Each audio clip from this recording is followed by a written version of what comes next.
لە پرۆژەیەدا 40 کەس بەشداری لە تاقیکردنەوە کرد و ئێمە وەکو ئۆفیس سنتەری پەرپێدانی لاوان و هەروە بەشی ڕۆشنبیری و ڕاگەاندنی مەڵبەند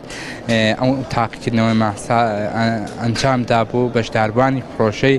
خوێندنەوەی کتێبی پەرتووکی سۆزی نەتەوایە لەلایەن مامۆستا عەلی باپیرەوە نووسراوە پاشان لەناو ئەو 40 کەسە یەکەم تا پێنجەم هەروە پێنجەم تا دەیەم خەڵاتمان کرد. ئێمە ویسمان لەو قۆناغێکی ئێستامەتی دایناوە ئەو قۆناغێکە خەڵکێک پێی وایە نیشتیمان و نیشتماپەروەری هی خەڵکی ئیسلامی نییە و هی خەڵکی دیکەیەوە پێم وایەکەوە